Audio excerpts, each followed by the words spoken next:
As Officer Mark Reed settled into his favorite corner booth at the small cafe that evening, all he wanted was a quiet beer before heading home to celebrate his wedding anniversary. When he first noticed the elderly woman in a faded hospital gown, clearly needing medical attention, he told himself it wasn't his problem. He was off duty after all. But when she entered the cafe and walked straight towards him, what she whispered made his blood run cold.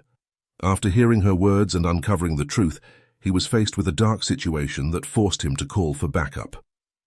Before we dive into this heart-wrenching story, comment below where you're watching from today. And if you like this video, don't forget to subscribe. Officer Mark Reed pushed open the door of the Copper Kettle Cafe, ready to unwind after another long day on patrol. The familiar warmth of his favorite evening spot was a welcome change from Ridgeway's cooling streets. The cafe's interior was warm and inviting, with its dimly lit ambiance and the soft clinking of cups against saucers providing a welcome respite from the outside world. Mark's eyes instinctively scanned the room, taking in the cozy, worn leather booths and rustic decor that had become a source of comfort over the years. The walls were adorned with vintage copper kettles and old photographs of Ridgeway, giving the place a sense of history and belonging. He made his way to his usual corner booth, feeling the weight of the day's events pressing down on his shoulders. As he sank into the cracked leather seat, the familiar texture beneath him offered a small measure of solace. Mark couldn't help but let out a weary sigh.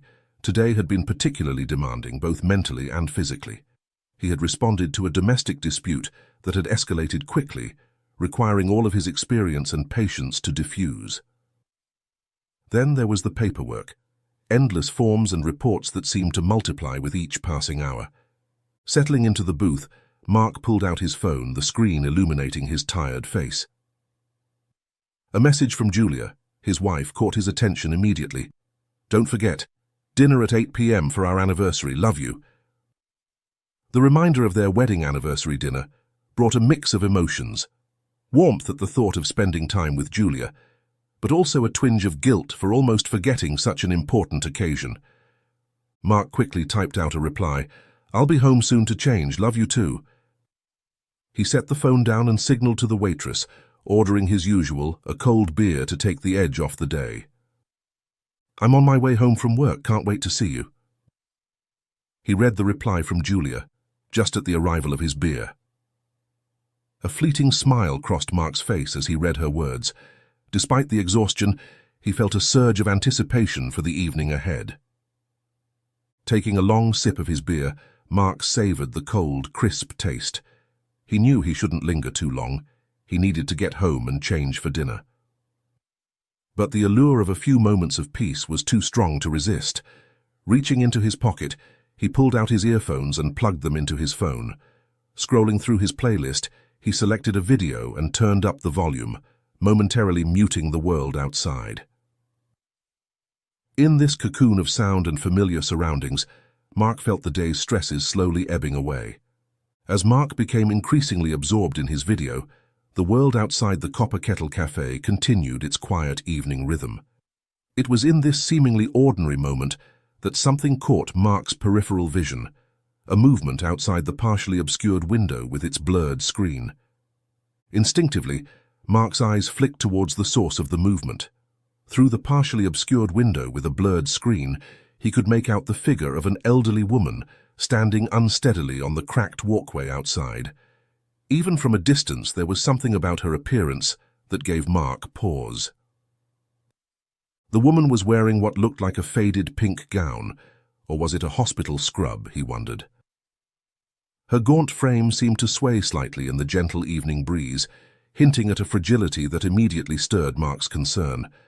As he focused more intently on her, he could see that her thin, frail form appeared almost spectral in the dim streetlight. Her expression, even from this distance, seemed distant and confused. For a brief moment, Mark felt a surge of professional instinct. His years as a police officer had honed his ability to spot potential trouble. The woman's appearance and demeanor ticked several boxes in his mental checklist of concerning situations. However, as quickly as the thought arose, Mark pushed it aside. He reminded himself firmly that he was off duty, This was his time to unwind, to prepare for his anniversary dinner with Julia. Surely, if there was a real problem, someone else would handle it. With a slight shake of his head, as if to physically dispel his concerns, Mark looked back at his phone. The video was still playing. He took another sip of his beer. Not my problem right now, he thought to himself, trying to refocus on his moment of peace. But fate had different intentions for Mark that evening. Just as he was beginning to relax in his brief moment of respite, the commotion of a crowd gathering outside caught his attention. Almost reflexively, Mark stood up to get a clearer view, despite being off duty. He noticed the elderly woman he had observed earlier had fallen to the ground. Within moments, as Mark took in the scene, he saw someone reaching out to assist her. For a moment, Mark stood frozen, caught between his instinct to help and his desire to remain uninvolved. He tried to convince himself that it might just be a minor incident. Perhaps the woman had simply tripped, and those people around her had helped her up. There was no need for him to intervene, he reasoned. After all, he was off duty, and he had his own plans for the evening. Mark turned up the volume on his phone higher, focusing back on his screen. This, combined with the muffling effect of the cafe's atmosphere, meant that he was completely unaware of the approaching ambulance siren. The flashing blue and red lights, which would normally have immediately caught his attention, were blurred by the screen on the window and the dimly lit interior of the cafe. A waitress approached his table and patted his shoulder. Her face showed a mix of concern and curiosity as she leaned in to speak to Mark. "Excuse me, I'm sorry, sir," she said, her voice barely audible over the music in his earphones. "I noticed your uniform. Aren't you a police officer? There seems to be some trouble outside." Mark hesitated for a moment before responding. He could feel the weight of responsibility settling back onto his shoulders. "I'm off duty right now," he said reluctantly, gauging the look on the young woman's face. "But I'll go check it out just to be sure everything's okay." Mark stood up. He left his beer on the table and made his way to the cafe's entrance, his mind already shifting into professional mode, despite his initial reluctance. By the time Mark reached the door and stepped outside, the scene had changed. The crowd that had gathered was now dispersing, and there was no sign of the elderly woman. In the distance, he could see the retreating lights of an ambulance, its siren fading as it turned a corner and disappeared from view. It seemed that the situation had been handled without his intervention. The woman must have been taken to the hospital, he reasoned, and was now in capable hands. With this reassurance, Mark turned and walked back to his booth. Mark had just settled back into his seat, lifting his phone to continue watching the video he had started earlier, when the cafe door swung open, the little bell above it chiming. To Mark's utter astonishment, the elderly woman he had seen outside earlier stepped into the cafe. He looked around, but the waitress who would normally greet new customers was nowhere to be seen, likely tending to tasks in the back room or pantry. Mark's eyes widened in confusion. He thought that the ambulance had taken her away. Yet here she was, standing just inside the doorway of the Copper Kettle Cafe. The warm lighting of the cafe cast a harsh contrast on her fragile frame, making her appear even more skeletal than she had looked through the blurred window earlier. As she stood there, Mark could see her thin hands trembling, her fingers moving restlessly as if searching for something to grasp. Her eyes, set deep in her gaunt face, held a haunting mix of exhaustion and confusion. There was something in her gaze that spoke of a deep, unspoken pain. He watched the woman making her way in. At first, it seemed like she was looking for an empty seat, but Mark noticed she was walking in the direction of his booth. As she drew closer, he could hear her muttering under her breath fragments of sentences that didn't quite make sense. "Too late," she whispered, her voice raspy and urgent. "It's too late." Mark's confusion deepened, but his training took over. He straightened up, meeting the woman's gaze. "Ma'am," he said, "are you all right? Do you need help?" He paused for a moment, then added, "I'm a police officer. Are you in any danger?" The woman's demeanor changed abruptly at his words. Her eyes, which had been darting around the cafe nervously, suddenly focused on Mark with startling clarity. When she spoke again, her voice was clearer. though still tinged with an undercurrent of distress. "I'm Laura Hawthorne." She leaned closer and whispered to him, her words coming out in a rush. "Can you help me end what they should have done in the hospital?" Mark felt a chill run down his spine at her words. What did she mean by end, and who were they? His mind raced, trying to piece together the fragments of information he had. "Ms. Hawthorne," he began cautiously, "what do you mean? Are you looking for the hospital?" But before Mark could ask any more questions, Laura's demeanor shifted once again. The brief moment of lucidity vanished as quickly as it had appeared. Her expression went blank, her eyes losing focus. She began to mutter unintelligibly and backed away from his booth. Her movements were jerky, and without another word she turned and walked out of the cafe. For a moment Mark sat frozen in his seat, trying to process what had just happened. Why did the woman enter the cafe in the first place?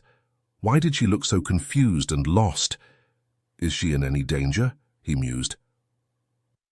The encounter had been so brief, so surreal, that part of him wondered if he had imagined it. But the lingering scent of antiseptic that clung to Laura's scrub, and the echo of her desperate words in his ears, told him something was wrong with the woman, and every instinct he had was screaming at him to follow her, to make sure she was safe. With a heavy sigh, Mark pulled out his phone to send a quick text to Julia. "Something's come up, might be a little late. I'll explain everything later. I love you." He hit send, hoping Julia would understand, even as guilt gnawed at him for potentially ruining their anniversary plans. Then, leaving his half-finished beer on the table, Mark headed for the cafe door. As he stepped out into the cool evening air, he scanned the street, looking for any sign of Laura. He spotted her across the road, her pink hospital gown a stark contrast against the darkening sky. When the pedestrian light turned green, Mark set off after her, his pace quick but measured. He didn't want to alarm her by running, but he also didn't want to lose sight of her in the growing darkness. With each step, the streets of Ridgeway grew increasingly silent, casting an unsettling shadow over the familiar scenes of his hometown. Mark kept a cautious distance behind the woman, not wanting to startle her. Suddenly, a painful memory surfaced. It was his mother in her final days, struggling against the grip of dementia. He recalled her frail figure in the hospital bed, her once bright eyes dulled with confusion and fear. One harrowing moment stood out. Her mother had pleaded with the doctors to end her suffering, her eyes filled with a haunting desperation that lingered with Mark. Could that be what Laura had meant when she whispered that they should have let it end in the hospital? The thought hit Mark like a physical blow, nearly causing him to stumble. He could see echoes of his mother in Laura's confused state, in her cryptic words about endings and her plea for help. This realization solidified his resolve. He couldn't turn back now, couldn't leave Laura to face whatever troubles plagued her alone. The well-maintained houses and manicured lawns of the town centre gave way to a more neglected part of Ridgeway as he trailed behind her. Mark's police instincts kicked into high gear as he took in his surroundings. He knew this area well. It was a part of town that had fallen on hard times, where abandoned properties stood alongside homes, struggling to maintain a semblance of dignity. It was a place where desperation often led to crime, where his fellow officers were called more frequently than in other parts of Ridgeway. Where is the woman going? Was he walking into a situation far more complex and potentially dangerous than he could have imagined when he first decided to follow her? Mark's hand instinctively moved to his hip, where his service weapon would normally be holstered. Its absence was a stark reminder that he was off duty, unprepared for whatever situation might unfold. He silently berated himself for not calling for backup before following Laura, but he knew that if he stopped to make that call now, he risked losing sight of her in these shadowy streets. Laura's meandering path through the poorer neighborhood finally came to an end as she stopped in front of a rundown house.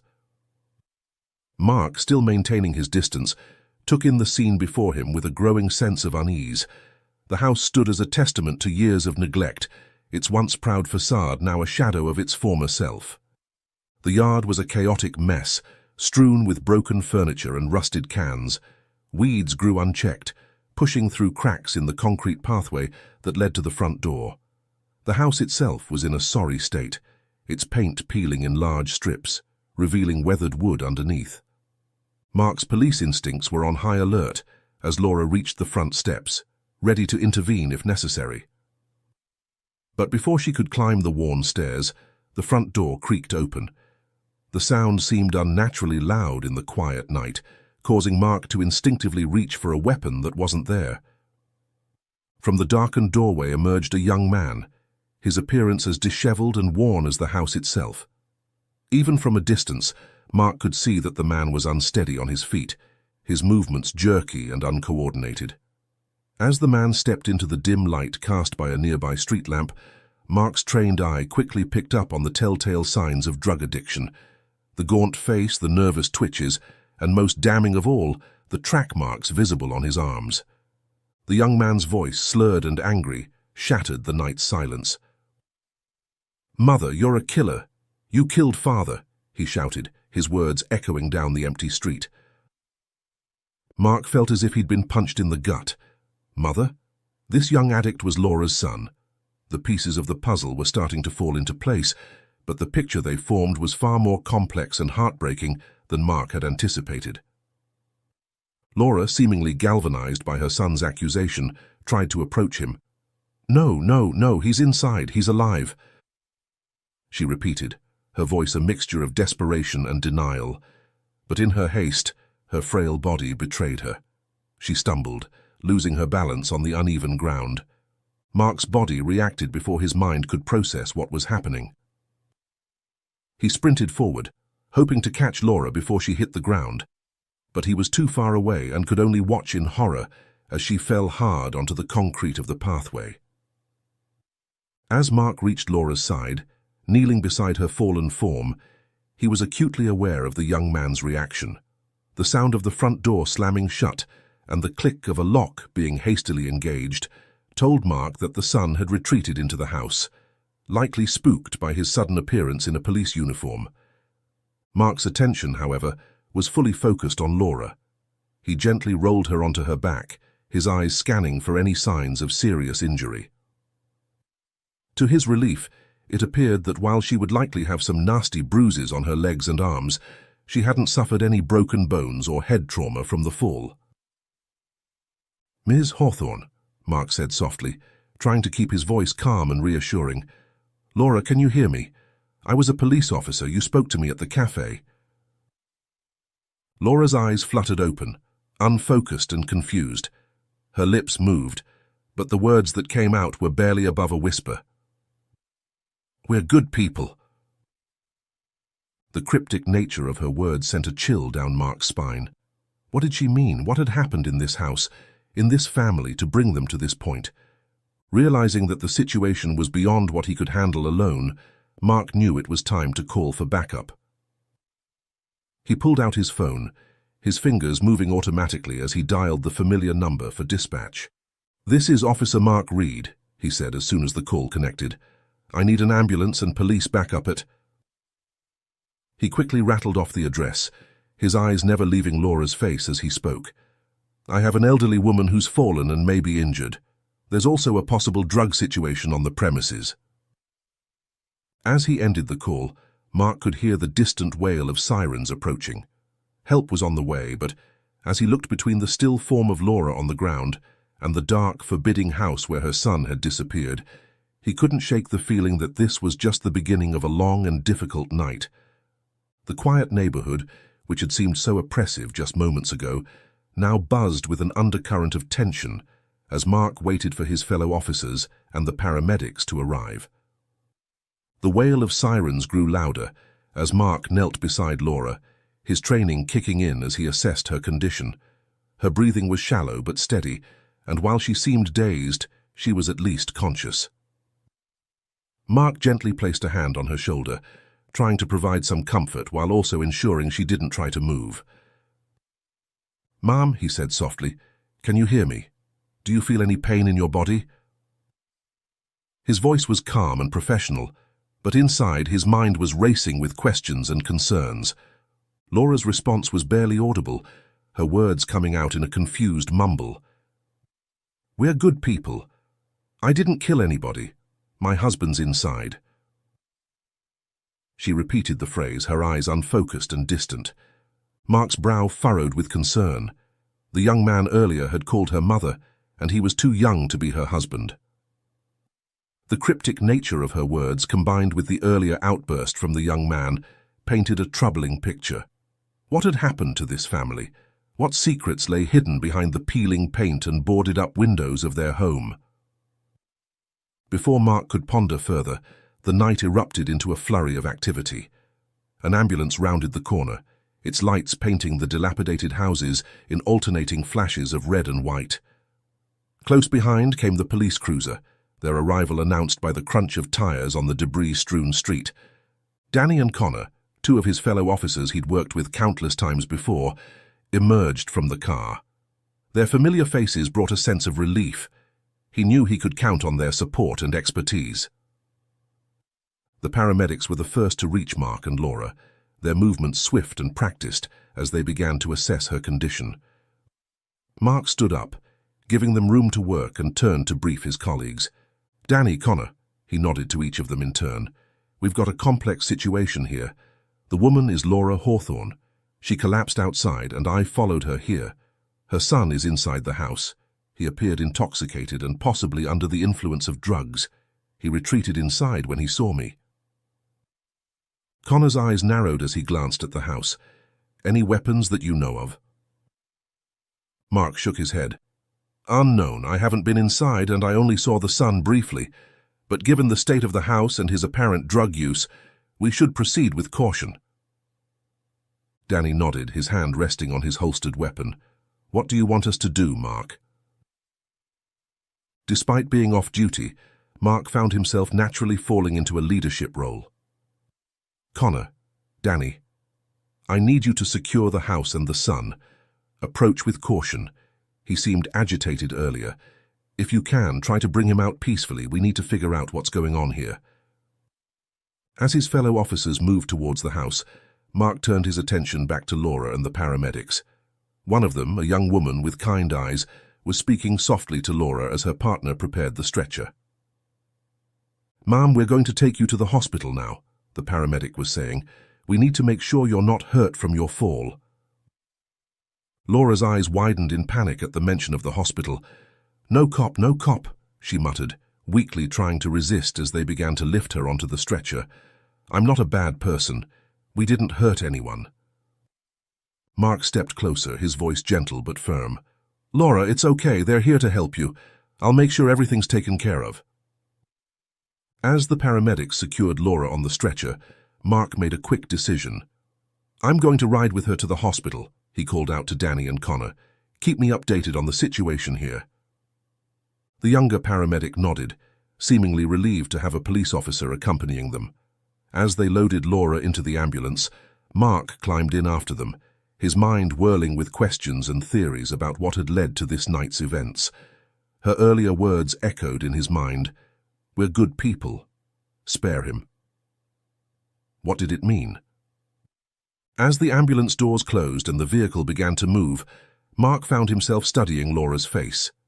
In the harsh light of the ambulance interior, she looked even more frail and vulnerable than before. The paramedic's voice broke through Mark's thoughts. "Sir, did you know the patient before tonight?" Mark shook his head. "No, I encountered her for the first time this evening. She seemed confused, possibly suffering from dementia. Do you know anything about her medical history?" The paramedic's expression turned thoughtful.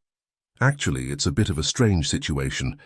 We received a call earlier today about a missing patient from Ridgeway General, an elderly woman who had wandered off. When we arrived at the location given, she was already gone. I think this might be the same woman." Mark's eyebrows shot up in surprise. "She escaped from the hospital. When was this?" "Yesterday," the paramedic replied. "They've been searching for her since then." A wave of guilt washed over Mark as he remembered seeing the ambulance outside the cafe earlier. If only he had paid more attention and gotten involved sooner. He pushed the thought aside, focusing on the present.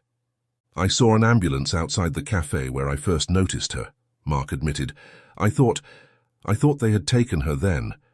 I didn't realize. The paramedic gave him a sympathetic look.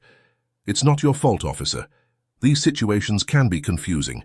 The important thing is that we've found her now and can get her the help she needs. As the ambulance sped through the quiet streets of Ridgeway, Mark found himself lost in thought. The pieces of the puzzle were slowly coming together, but he sensed that there was still much more to uncover. The image of the dilapidated house, Laura's confused ramblings, and her son's angry accusation all swirled in his mind. The ambulance pulled up to the emergency entrance of Ridgeway General Hospital. The back doors burst open, and a flurry of activity ensued as the paramedics efficiently transferred Laura from the ambulance to a waiting gurney. Mark followed behind, his eyes never leaving Laura's frail form.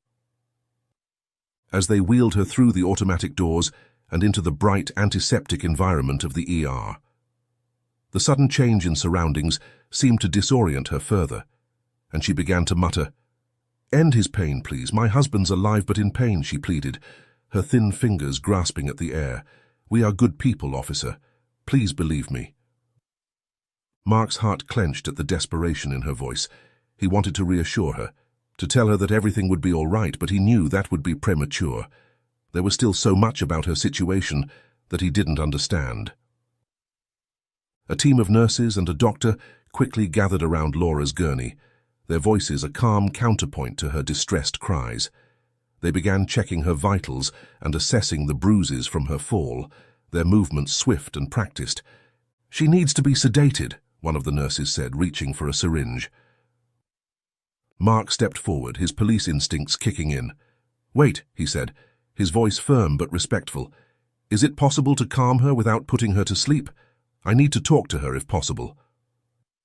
The doctor, a middle-aged woman with kind eyes and a no-nonsense demeanor, looked at Mark appraisingly. "Officer?" "Reed," Mark supplied. "Mark Reed." The doctor nodded.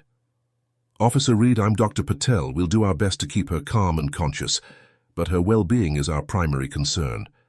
We'll administer a mild sedative to take the edge off her anxiety without knocking her out completely." Mark nodded his thanks, stepping back to allow the medical team to work.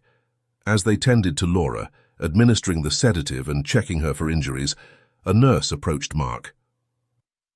"Officer Reed, I have some information about Mrs. Hawthorne that might be helpful." Mark turned his full attention to the nurse, eager for any details that might help him understand the situation better. "Laura Hawthorne was admitted to our hospital 3 days ago along with her husband, Mr. Charles Hawthorne," the nurse began. "They were involved in a car accident. Mr. Hawthorne, he didn't make it. He passed away 2 days ago." Mark felt a wave of sympathy wash over him. Suddenly, Laura's confused state and her cryptic words about endings took on a new, heartbreaking context. The nurse continued, her voice low and compassionate. "Mrs. Hawthorne was devastated, of course. She's been diagnosed with severe cardiovascular disease and early-stage dementia. The shock of losing her husband, well, it seems to have pushed her into a state of confusion and delusion. She kept insisting that her husband was still alive but suffering, and that she needed to end it for him." Mark's mind raced, piecing together the fragments of information. "And she escaped yesterday?" he asked, recalling what the paramedic had told him. The nurse nodded. "Yes, she somehow managed to slip out unnoticed. We've been searching for her since then. We were worried sick, especially given her medical condition." As Mark processed this information, he glanced over at Laura. The sedative seemed to be taking effect. Her cries had subsided to soft murmurs, and her body had relaxed somewhat on the gurney. Dr. Patel was speaking to her in low, soothing tones as she examined the bruises from Laura's fall. Mark's phone suddenly buzzed in his pocket. Excusing himself, he stepped away from the gurney to answer the call. It was from Julia. "Mark, where are you? Is everything okay? I'm worried." Her tone filled with concern. Guilt washed over him as he realized how much time had passed. Their anniversary dinner, the plans they'd made, it all seemed so distant now, overshadowed by the unfolding drama of Laura Hawthorne's story. I'm so sorry, Julia. Something unexpected came up. An elderly woman, she came to me in distress, introducing herself as Laura Hawthorne while I was at the cafe earlier. I'm at the hospital now, it's complicated, but I promise I'll explain everything. He struggled to find the right words to explain the situation. How could he convey the complexity of what was happening, the pull he felt to see this through, without sounding like he was prioritizing work over their relationship, especially on their anniversary? Mark, you said her name's Laura Hawthorne, an elderly woman. Julia's voice urgent and concerned. Surprised by the question, Mark replied, Yes, that's her name. Do you know her? There was a pause on the other end of the line, and when Julia spoke again, her voice was filled with a mix of emotions, concern, sadness, and a hint of determination. I'm not sure, Mark, but I'm coming to the hospital. I'm nearby. I'll explain when I get there, but I think I know her, or knew her, a long time ago. Just wait for me there, okay? Before Mark could respond, Julia had hung up. He stared at his phone, bewildered by this unexpected turn of events. How did Julia know Laura Hawthorne? And what connection could she possibly have to this tragic situation? As these questions swirled in his mind, Mark's phone buzzed once more with a message from Connor. He quickly opened it, hoping for more clarity on the situation at the Hawthorne house. Mark, we've secured the premises. The young man, identified as Jason Hawthorne, is in custody. He's clearly under the influence and not very cooperative. Looks like he hasn't been home in a while, just showed up recently. Neighbors say they hadn't seen him in months until a couple of days ago. Mark's brow furrowed as he processed this new information. The pieces of the puzzle were slowly coming together, painting a picture of a family torn apart by addiction, illness, and tragedy. Update. Jason is confirmed to be Laura and Charles's son. Only came back after seeing news of his parents' accident. That's why we didn't encounter him during the initial investigation. He's been struggling with addiction for years. We have him now at the station, safe with us. As Mark reflected on this newfound insight, his eyes shifted back to Laura. The sedative had taken full effect, and she appeared more at peace. Her eyelids fluttered, opening and closing slowly, as if caught between awareness and sleep. These thoughts were interrupted by the arrival of Dr. Patel, who approached Mark. "Officer Reed," she said quietly, "I've reviewed Ms. Hawthorne's medical history. Her condition is complex. The dementia, while still in its early stages, is clearly affecting her ability to process recent events, and the cardiovascular issues are a serious concern, especially given the stress she's been under." Mark nodded, processing this information. "What's the prognosis, Doctor?" Dr. Patel sighed, her professional demeanor softening slightly. "It's hard to say for certain. With proper care and support, she could have several good years ahead of her, but she'll need a stable environment, regular medical attention, and most importantly, understanding and patience from those around her."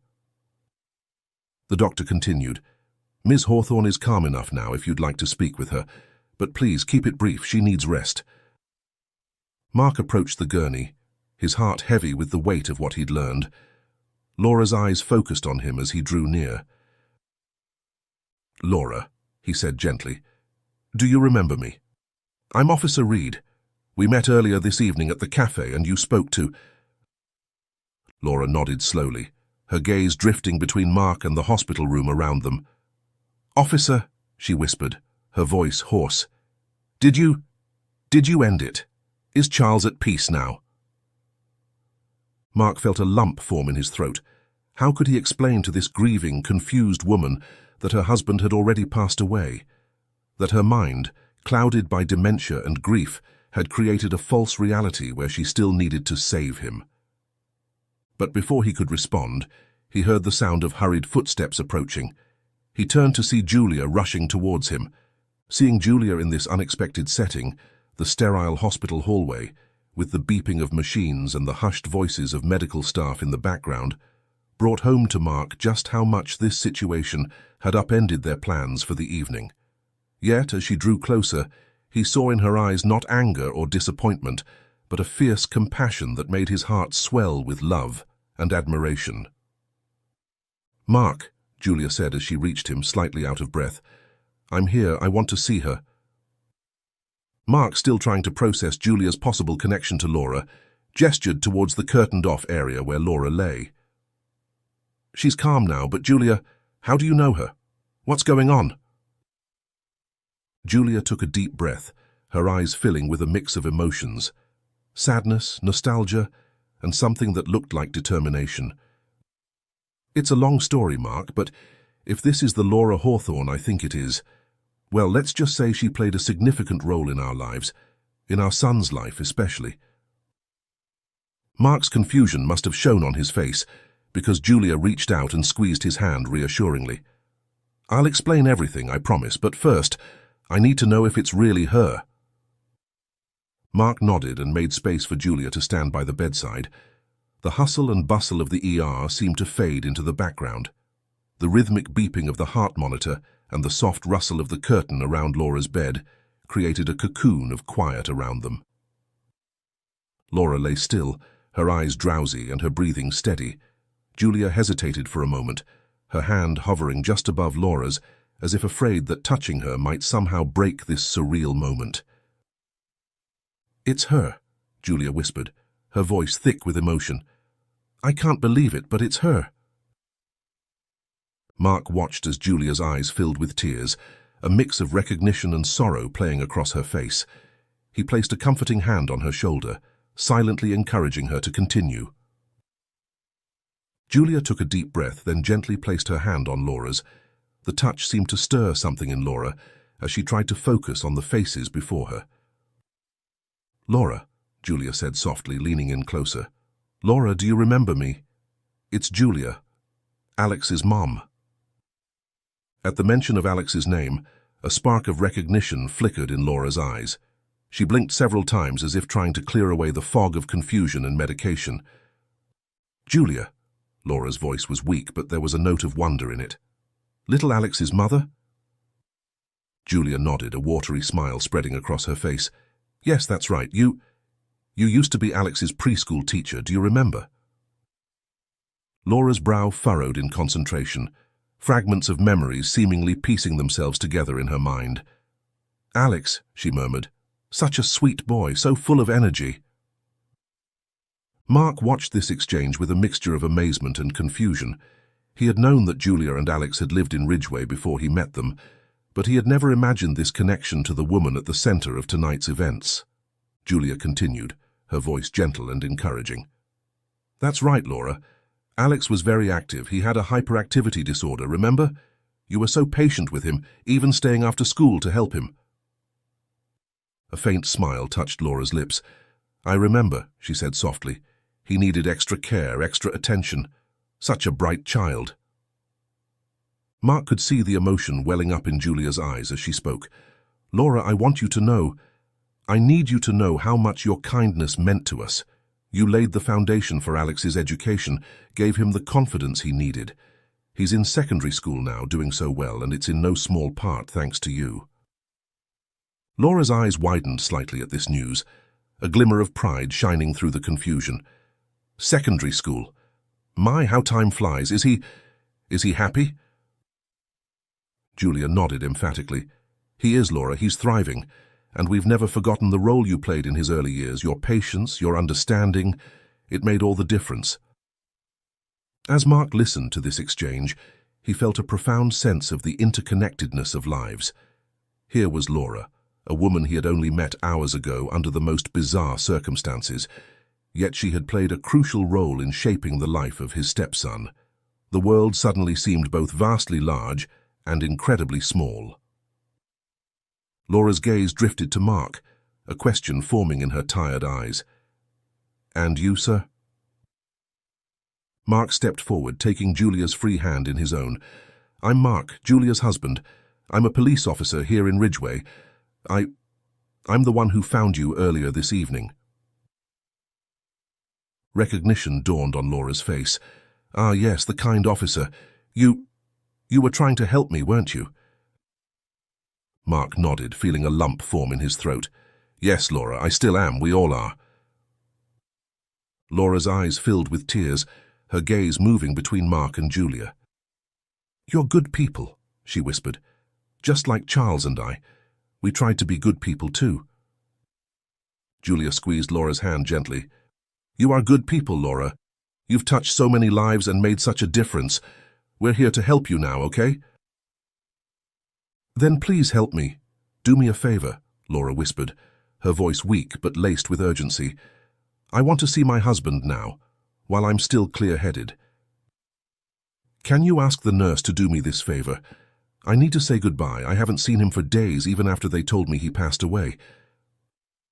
Mark had hesitated, looking to Dr. Patel for guidance.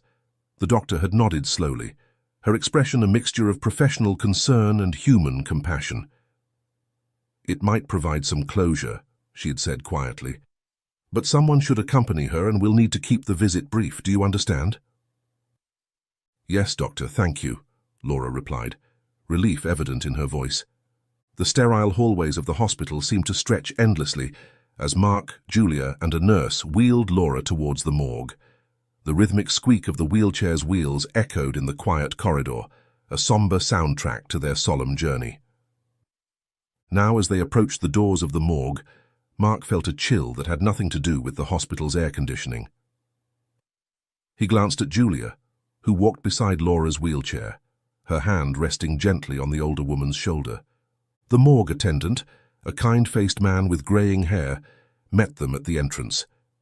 He spoke in hushed tones with the nurse, nodding solemnly before leading them into the dimly lit room. The cool air of the morgue enveloped them as they entered, carrying with it the faint, clinical scent of disinfectant. Laura's eyes darted around the room, finally settling on a draped form on one of the tables. Her thin fingers trembled as she reached out, and Mark quickly moved to her side, ready to support her if needed. With practiced efficiency tinged with respect, the attendant gently pulled back the sheet, revealing Charles's face. In death he looked peaceful, the lines of worry and pain that had likely marked his final days smoothed away. Laura's breath caught in her throat as she gazed upon her husband's face. Tears slipped silently down her cheeks as she reached out, her trembling hand hovering just above Charles' lifeless one. "Oh, Charles," she whispered, her voice barely audible. Then, turning to Mark with eyes that seemed to see him clearly for the first time, she spoke. "Sir, my husband's dead, and my son. My son is a mess." The raw honesty in her voice struck Mark to his core. He knelt beside her wheelchair, meeting her gaze. "It's true, Laura," he said gently, his voice thick with emotion. "Your husband is at peace now. He's not in pain anymore. The police have secured your son, and he's safe." Laura nodded, her gaze drifting back to Charles. "He was a good man," she said softly. "We tried our best, you know, but our boy, he lost his way, fell in with bad company." She sighed, a lifetime of worry and heartache contained in that single exhalation. "Charles always said to me, even in our hardest moments, 'I won't die until you do first, so you'll never have to live in this world alone in sorrow.'" A sad smile flickered across Laura's face. "Sometimes when my mind slips, I can hear him as if he's right next to me, telling me he's still here." Mark felt a lump form in his throat, understanding now the depth of Laura's confusion and grief. Her battle with dementia, coupled with the shock of losing Charles, had driven her to escape the hospital, to return to her old home, seeking the comfort of her husband's presence. Gently, Mark asked, "Laura, do you remember anything about the accident?" Laura's eyes glistened as she nodded. "We were visiting the Tranquility Grove Memorial Garden," she began, her voice taking on a dreamy quality. "It was always my favorite place, the winding stone paths lined with roses, lilies, and wildflowers. They change with the seasons, painting the garden with colors. The paths led to a pond with little bridges that connected the islands in the water. We'd sit on a bench there, listening to the trickling water, feeling peaceful." Her voice softened as she continued. "There's a large stone fountain, engraved with the words, 'In memory, there is life.' Every time we visited, Charles and I would toss a coin into that fountain and wish for our son's recovery." Her voice broke as she added, "That day, I insisted we go even though Charles wasn't well. I pushed too hard. I just wanted to make one more wish for our son to come home." Laura went on to explain how the garden had been closed when they arrived just before sunset. Charles, drowsy from his medication, had driven too fast towards the garden's gate. As Laura's story unfolded, Mark felt a profound sense of the tragedy that had befallen this family. The image of Laura and Charles making wishes for their troubled son in a beautiful garden contrasted sharply with the stark reality of the morgue and the knowledge of their son's current situation. Julia, who had been silent throughout this exchange, stepped forward and placed a comforting hand on Laura's shoulder. "Laura," she said softly, "I want you to know that you made a difference, not just in Alex's life but in so many others. You were there for children when they needed someone, and that counts for so much." Laura's eyes filled with tears once more, but this time there was a glimmer of something else in them. Gratitude, perhaps, or a flicker of hope. "Thank you," she whispered, her gaze moving between Julia and Mark. "Thank you for being here, for listening." The nurse gently informed them that visiting time was over, and Laura nodded, accepting it without resistance. They departed from the somber stillness of the morgue and walked back to Laura's hospital room. Once Laura was settled back into bed, Julia stepped forward, extending her business card with a soft smile. "Laura, if you ever need anything, don't hesitate to reach out. Alex would be happy to see you. He's grown up so much, but he still remembers you fondly." Laura clutched the card tightly, her voice faint but steady. "I would like that." Mark gently suggested that Laura consider moving to an elder care facility where she would be safe and cared for. Laura nodded in understanding, but made a simple request. "Before I go anywhere else, could you take me back to my house once I'm well enough, just to say goodbye to it properly?" Mark and Julia readily agreed, promising to visit her wherever she ended up. As a nurse entered to run more tests, Mark and Julia were excused to leave. They promised Laura they would visit again soon, their words filled with genuine care and commitment. In the quiet hospital corridor, Mark and Julia exchanged a knowing glance. Their anniversary had taken an unexpected turn, but amidst the chaos, they felt a renewed sense of purpose and a deeper connection that went beyond their original plans.